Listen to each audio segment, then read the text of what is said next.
E aí, pessoal, tudo belezinha? Então vamos lá com mais um vídeo sobre o passo a passo da estequiometria, tá bem? Dessa vez, trouxe 3 exercícios aqui para nós, envolvendo, reagente limitante e reagente em excesso. Vamos começar aí com um problema teórico sobre essa questão, tá bem? Então, a nossa questão, o enunciado dela diz assim, pode-se dizer que o reagente limitante em uma reação química é aquele que...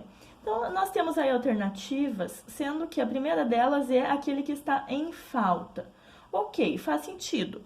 Pode ser. Seguindo, é aquele que está desequilibrado. Essa noção de equilíbrio aí, ela tem a ver com um fenômeno químico que não está sendo relacionado aqui, tá? Então, existe um conteúdo de química que estuda os fenômenos de equilíbrio químico e não tem a ver com rendimento de reação necessariamente, não nesse caso, tá? Então, é aquele que está em excesso? Não, é justamente o contrário, né? Aquele que está limitando. Letra D, é aquele que tem maior massa? Pode até ser, mas não faz muito sentido, né? Ou é aquele que tem menor massa? Então, nós poderíamos aí pensar, ficar na dúvida entre a letra A, que é aquele que está em falta, e a letra E, que é aquele que tem menor massa. Mas nem sempre o reagente limitante ele vai estar em menor massa. Quer ver por quê? Então, dá uma olhada aí nessa equação que eu trouxe para a gente analisar. É uma equação de uma reação de deslocamento, onde o zinco desloca o cobre, formando sulfato de zinco e cobre metálico. Já trabalhamos com ela outras vezes. Então, tá. O que essa reação está dizendo para mim? Primeiro passo do meu passo a passo lá seria escrever, tá escrita. Segundo passo, balancear. Para balancear, preciso ver. Tá balanceada já? Tem um cobre de um lado, um cobre do outro. Um sulfato de um lado, um sulfato de outro. Um zinco de um lado, um zinco de outro. Tá balanceada, 100%, fechou. Agora, próximo passo aí seria identificar no problema quais substâncias e quais unidades estão envolvidas, certo? Então, a gente vai parando por aqui porque nós vamos analisar exatamente isso. Estamos falando de massa, né? Então, tá. Eles estão reagindo na proporção de 1 para 1. O que isso quer dizer? Que 1 mol de sulfato de zinco, de cobre, precisa de 1 mol de zinco para a reação acontecer, considerando aí um rendimento de 100%, tá? Então, precisa de 1 inteiro. O que quer dizer isso? Quanto em massa pesa o sulfato de cobre? Então, são 63 gramas a cada mol de cobre, 32 de enxofre e 4 vezes 16, porque são 4 oxigênios, certo? Isso totaliza 159 gramas a cada mol de sulfato de zinco. Essas 159 gramas de sulfato de zinco precisam reagir com a massa de 1 mol de zinco, que são 65 gramas, tá? Então, tá bem. Agora, imaginem que eu tenha lá disponível para reagir 100 gramas de sulfato de cobre e 60 gramas de zinco, tá? Qual deles que tá limitando essa reação? É aquele que deveria estar em maior quantidade, ou seja, se 159 gramas de sulfato de cobre precisam de 65 gramas de zinco, quanto de sulfato eu precisaria para reagir com 60 gramas do zinco? Podemos fazer essa regra de 3, 159 vezes 60, dividido por 65, seriam necessárias 146,7 gramas do sulfato de cobre. Então, aqui ele está sendo o meu reagente limitante. Tá vendo? Ele está em maior massa e ele é o meu reagente limitante. Então, nem sempre o meu reagente limitante ele vai estar com menor massa, tá bem? Então, sobra aí para nós, letra A é aquele que está em falta. Beleza? Agora vamos para um exercício aí de cálculo, né? Ele não é apenas teórico. Então, vamos lá. A amônia, que é o NH3, é obtida conforme a reação abaixo. Quando a gente utiliza 7 gramas de gás nitrogênio e 3 gramas de gás hidrogênio, tem algum deles que está em excesso? E aí a gente já relembra aqui uma dica que é: quando que eu estou falando em reagente limitante e em reagente em excesso? Quando? Quando o problema vai tratar para mim, ó, da massa de 2 dos reagentes. Tá vendo? Se ele deu a massa dos 2, é muito provável que se trate de uma questão de reagente limitante e reagente em excesso, tá? Então, tá bem. Nos deu a massa do nitrogênio e do gás hidrogênio para formar a amônia ali, que por enquanto não é o que o problema está pedindo, né? Ele só quer saber quem é que está em excesso e qual a massa desse reagente. Então, vamos lá. Tá balanceada a minha equação? Não, tá. Então, o primeiro passo é eu balancear. Pela minha regra do balanceamento, eu começo pelo metal, lembra lá do macho? Começa pelo metal, segue para o ametal, depois balanceio o carbono, hidrogênio e oxigênio. Por quê? Lembra? Porque geralmente esses 3 últimos aí, eles aparecem em maior quantidade. E aí a gente deixa eles pro fim, tá? Essa é a dica. Então tá, vamos lá, vamos balancear. Tenho 2 nitrogênios, que é o meu ametal, nos reagentes, 1 nos produtos. Preciso ter 2 nos produtos, vou alterar o coeficiente estequiométrico. Nunca altero o subíndice, sempre coeficiente estequiométrico. Balanceado o nitrogênio, com quantos hidrogênios eu fiquei aqui nos meus produtos? São 3 hidrogênios a cada amônia. E eu tenho 2 amônias, então são 2 vezes 3, 6 hidrogênios. Enquanto nos meus reagentes eu tenho 2. Como que eu transformo 2 em 6? Preciso por aqui o coeficiente estequiométrico 3. Beleza? Tá balanceada? Esse balanceamento está me dizendo o quê? Que 1 mol de nitrogênio gasoso precisa reagir com 3 mols de hidrogênio gasoso para formar 2 mols de amônia, tá bem? Tá bem. Então, vamos transformar isso em gramas, tá? Olha lá, tá relacionando quais substâncias e quais unidades? Nitrogênio, hidrogênio e gramas. Então, eu vou pensar em gramas. Vou pensar o quê? Qual é a massa molar desse nitrogênio gasoso e qual é a massa molar desses 3 hidrogênios gasosos aí, tá? Cada nitrogênio tem a massa 14. Então, 1 mol de nitrogênio gasoso tem 28 gramas, certo? Essas 28 gramas aqui precisam reagir com 3 mols de hidrogênio gasoso. Cada hidrogênio tem 1 grama, uma molécula com 2 hidrogênios vai ter 2 gramas. Isso falando em mols, né? Grama é sempre mol. Então tá, então 3 vezes 2 aqui são 6, certo? Então quer dizer que a cada 28 gramas de nitrogênio eu preciso de 6 gramas de hidrogênio. Quanto eu precisaria, então? E aí a gente escolhe aleatoriamente ou vai na lógica aqui. Vamos pensar no nitrogênio. Quanto de hidrogênio eu precisaria para reagir com esses 7 gramas do meu nitrogênio? Podemos tapar aqui e fazer uma regra de 3 com os números que nos restam, tá bem? Então, 7 vezes 6 dividido por 28, certo? Eu precisaria aqui de...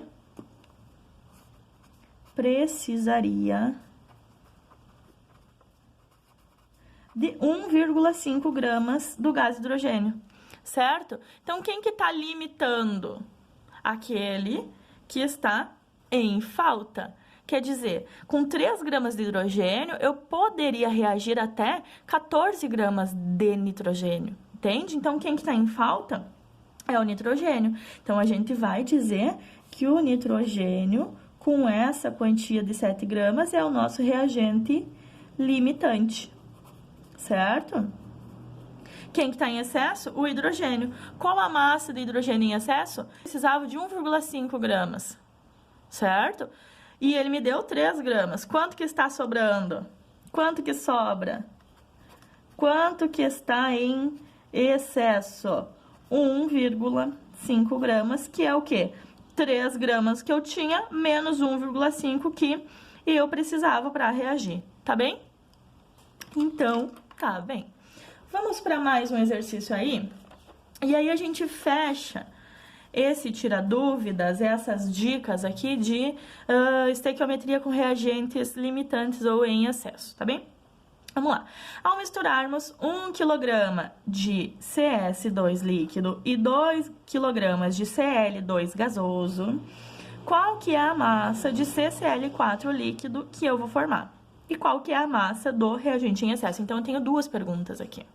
Uma delas me diz respeito ao cálculo de estequiometria, onde eu vou chegar lá no fim para saber quanto de tetacloreto de carbono que formou.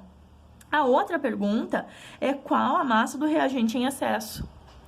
Então, nós já poderíamos pensar que tem algum reagente em excesso e algum reagente limitante pelo fato de que o problema me deu a massa de 2 reagentes, tá bem? Então, está escrita, o próximo passo seria balancear. Verifica aí se ela está balanceada. Começamos por quem? Pode ser pelo cloro. Então, vamos lá. São 3 gás cloros, então 3 vezes 2 são 6 cloros nos meus reagentes. Lá nos produtos, 4 cloros no tetacloreto, 2 cloros na outra substância, fechou os 6. Certo? Carbono tem 1 de cada lado e enxofre tem 2 de cada lado. Tá balanceado. Qual que é o próximo passo? Identificar aí quais são as substâncias relacionadas. Primeiro, a gente tem que saber qual é o reagente limitante, para poder saber o rendimento da reação lá no fim, quanto que vai formar de tetacloreto. Então, vamos lá. Para eu saber quais são os reagentes em excesso, qual é o reagente em excesso e qual é o reagente limitante, eu preciso descobrir qual é a relação em massa molar que existe entre eles, tá? É 1 mol para 3, né? Então, a massa de 1 sulfeto de carbono reage com a massa de 3 gás cloro, tá? Lá da tabela periódica, eu sei que o meu gás cloro tem 35,5 a cada cloro. Então, são 70,9 gramas a cada mol de gás cloro, certo? E o enxofre tem 32 gramas. São 2 enxofres, então 32 vezes 2, mais a massa do carbono, que é 12, tá? Então, aqui são 76 gramas. O que tá me dizendo no meu balanceamento, agora que eu relacionei com massa molar? Tá me dizendo que 76 gramas de sulfeto reagem com 3 vezes 70,9 de cloro. Esse valor aqui é igual a 212,7 gramas. Então, eu sei que a cada 76 daquele eu preciso de 212 desse. O que o problema me disse? Me disse que eu reagi 1 kg de sulfeto com 2 kg de cloreto. E aí, qual é o reagente em excesso? E qual é o limitante? Escolho aleatoriamente um deles aí para descobrir a necessidade em massa do outro conforme a massa que ele me deu no problema, certo? Então, vamos lá. Se 76 desse forma 212 daquele, 1 desse forma quanto daquele outro? Vamos lá. 1 vezes 212,7 dividido por 76. Eu precisaria aqui de 2,8 kg de gás cloro, certo? Então, quem que tá limitando? Ele mesmo. Por quê? Porque eu precisaria que tivesse 2,8 e só tem 2, tá? Então, ó, se eu transformo isso aqui em x, esse meu x aqui, eu precisaria, para reagir com 1 kg, fiz a regra de 3 aqui, precisaria de 2,79 kg de gás cloro. Mas eu só tenho 2 kg de gás cloro, certo? Então, quanto de massa aí que eu tenho agora do sulfeto em excesso, certo? Porque, olha o raciocínio aqui. Quem que tá limitando? Quem tá limitando é o gás cloro. É o meu reagente limitante. Então, aqui que tá o meu excesso. Quer dizer, não foi todo esse 1 quilo que reagiu, porque eu só tinha 2 de gás cloro. E aí a gente faz o pensamento inverso, quer ver? Tapa aqui e descobre quanto que eu precisaria de sulfeto, tá bem? Ou seja, X vai ser igual a 152 dividido por 212. Meu X aqui é 0,7146.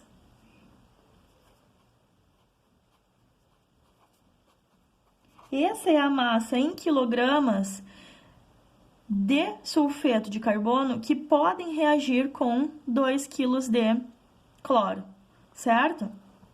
Então, podem reagir 0,7176. O sulfeto de carbono é o meu reagente em excesso. Eu tinha 1 quilograma, ou 1000 gramas, né? Só que desse 1 quilograma que eu tinha, só reagiram 0,7146 quilogramas. Então, qual é a diferença aqui entre o que eu tinha e o que eu utilizei na reação? 0,2854 quilogramas, certo? Então, essa é a minha massa do meu reagente em excesso, beleza? Eu tinha massa de 2 reagentes. Descobri, a partir dessa regra de 3, que o gás cloro era o meu limitante, certo? Se o gás cloro era o meu limitante, porque a partir desse 1 kg eu precisaria de 2,79 de gás cloro, então, quanto que eu tinha de excesso, tá? Aí eu fiz ao contrário. Tapei o 1 aqui, fiz uma regra de 3 e descobri que para esses 2 quilos eu precisaria de 0,7146 quilos de sulfeto de carbono. Então, quanto que é o excesso? O que eu tinha menos o que eu precisei deste aqui para usar, certo? Para reagir. Agora, resta ainda descobrir qual é a massa de CCl4 formada. E agora? Agora eu tenho que pensar o quê?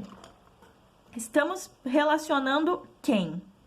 Aquele reagente que estava limitando, então, o gás cloro, com o CCl4, que é o que o problema está querendo saber quanto que foi formado, tá? Então, quem que eu estou relacionando? Gás cloro com tetracloreto de carbono. Qual é a proporção entre eles? Cada 3 mols de gás cloro, eu formo 1 mol de tetracloreto de carbono.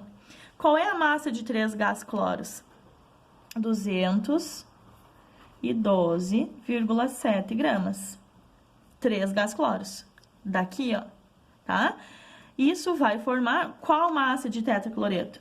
Então, são 35,45 do cloro vezes 4, mais a massa do carbono, que é 12. São 153,8 gramas. Essa é a proporção em massa entre eles. Agora, quanto que eu tinha de gás cloro? Eu tinha 2 quilogramas. Então, 2 quilogramas. Podemos manter em quilogramas aqui ou transformar para gramas, tá? Se eu usar 2 quilogramas aqui, a minha resposta vai ser em quilogramas, certo? Como que eu resolvo essa regra de 3? Meu X aqui, X é igual a 2 vezes 153,8 dividido por, aqui são 2 quilos, dividido por 212,7 gramas. A grama vai cortar. É bem útil trazer aqui, ó, a unidade para a regra de 3. Porque quando a gente traz a unidade para a regra de 3, depois que nós resolvermos, tem que sobrar apenas a unidade que eu estou querendo descobrir, tá? Que era quilogramas dali, ó. Resolvo aqui esse meu cálculo, 2 vezes 153,8 dividido por 212,7 e chego na minha resposta de que eu poderia formar 1,446 quilogramas de tetracloreto de carbono. Beleza? É isso aí, pessoal. O próximo vídeo, então, vamos estar trabalhando com o nosso último tópico aí de particularidades da estequiometria, que trata de pureza de reagentes. É bem mamão com açúcar no próximo vídeo, então a gente trabalha com isso. Um abração, obrigada pela atenção de vocês, até mais!